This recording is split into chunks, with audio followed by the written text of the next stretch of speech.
আমার এক বোন বাড়িতে এসে দেখো কি পাগলামি শুরু করে দিয়েছে। আমি বলছি কি করবি বল, ও আমাকে কিছু বলছেই না। একটা তাওয়া নিয়ে নিয়েছে আর তার মধ্যে শ্যাম্পু ঢেলে দিয়েছে। দেখো কোনো মানে হয় এগুলো? শ্যাম্পুটা তো এদিকে পুড়ে যাচ্ছে।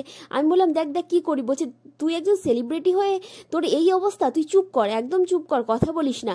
দেখ আমি তোকে কি বানিয়ে দেবো, একদম সবাই তোকে সেলিব্রিটি মনে করবে। তো এরপরে ও চা পাতা নিয়ে এক গাদা চা পাতা ঢেলে দিল। আমাকে বলছে তুই চুপ করে এখানেই দাঁড়া, যেটা আমি করছি তুই চুপচাপ করে দেখ।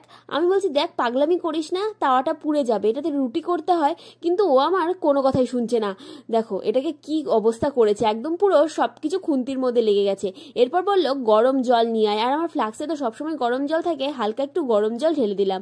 বললো আমি যা যা বলছি তুই শুধু সেটা সেটা কর। আমিও অল্প একটু গরম জল ঢেলে দিলাম। দেখো কেমন ঝাঁক উঠতে শুরু করেছে। আমি বললাম এ কি করছিস এগুলো?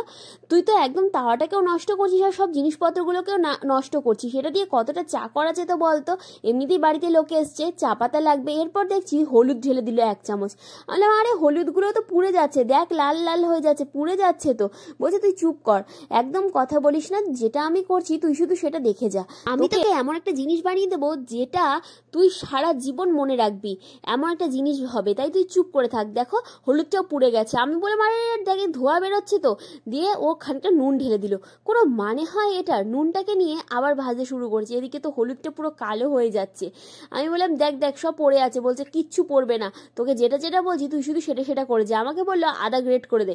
ও কিছু করবে না, এদিকে ও আমাকে ডিরেকশন দিয়ে যাচ্ছে, এটা কর ওটা কর ওটা কর। আমি তোকে দেখ এমন জিনিস তৈরি করে দেবো যেটা তুই জীবনেও ভাবতে পারছিস না, যে ঘরে থাকা এরকম জিনিস দিয়ে এত কিছু বানানো যায়। আমি দিয়ে বলছি দেখ এদিকে গ্যাসটা আমার বিনা ফালতু পোড়াচ্ছি, 7-8 মিনিট হয়ে গেল, দেখ তো তুই কি করেছিস হলুদটাকে। বলছে তুই একদম চুপ কর।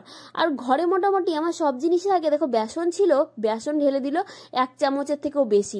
আমি বললাম আরে ও বেসনটাকে কেন ঢালছিস, দেখ তো কি করলি, একদম পুরো উনুনটাকেও নষ্ট করে দিলি। আর এদিকে কি অবস্থা করছিস। যখন ওইটা একটু পোড়া পোড়া হয়ে এসছে তখন দেখো হালকা হালকা জল দিয়ে এটাকে কি করছে, আবার একটু জল দিয়ে দিল। আমি বললাম যে দেখ তাওয়াটাকে তুই এমন ভাবে পুড়িয়েছিস, কি অবস্থা করেছিস দেখ তো, এটা তো পুরো 12টা বাজিয়ে দিয়েছিস। বলছে কিচ্ছু হবে না, তুই শুধু দেখে যা আমি কি করছি। আমি বলছি দেখ পাগলামি করিস না, তুই এসছিস বেড়াতে আর তুই কি শুরু করেছিস বলতো? এগুলো আমার কাজ কোথায় একটু করে দিবি তা না, তুই আমার শুধু কাজ বাড়িয়েই যাচ্ছিস। বললো নিয়ে রেডি হয়ে গেছে আমার একদম ধন্বন্তরী জিনিস, এবারে এটাকে হালকা গরম অবস্থাতেই তুলে নে। দেখো যে হাত সহ অবস্থায় আমি এটাকে তুলে নিলাম, এখনো কিন্তু ধোয়া বেরোচ্ছে। বলছে 1 ফোঁটাও ফেলবি না কিন্তু, এটা কিন্তু খুবই দুর্মূল্য জিনিস। আমি বললাম বাবারে বিশাল ব্যাপার তো। আমিও কাচিয়ে কাচিয়ে এটাকে তুলে নিলাম। এরপরে ও দেখো কলগেট নিয়ে নিয়েছে, কলগেট কে এখানে চিপে বার করে নিচ্ছে। আমি বললাম আরে কম দে কম দে, দেখ এই কলগেটটা দিয়ে 3 দিন দাঁত মাজা যেত, কোনো মানে হয়? কলগেটটাকেও এখন বসে বসে নষ্ট করছে। এইটুকু কলগেটে আবার গোটাটা কিন্তু এটা মেশানো হবে না, এটাকে অর্ধেক মেশাতে বললো, বাকিটা আবার রেখে দিতে বললো অন্য সময়ের জন্য। এইটুকু দেখো মিশিয়ে নিয়েছি। এবারে বললো দেখ তোর কনুইয়ে যে এই যে কালো কালো স্পটগুলো রয়েছে এর মধ্যে 2 মিনিট ডল, তারপর 5 মিনিট রেখে হালকা কুসুম গরম জলে ধুয়ে ফেলবি, তাহলে বুঝতে পারবি পার্থক্য কাকে বলে। তো তোমাদেরকেও আমি পার্থক্য করে দেখাচ্ছি, আদৌ কি তোমরা কিছু বুঝতে পারছো? এটা নাকি সপ্তাহে আবার 3 দিন ব্যবহার করতে হবে। অবশ্যই কমেন্টস করে জানাও।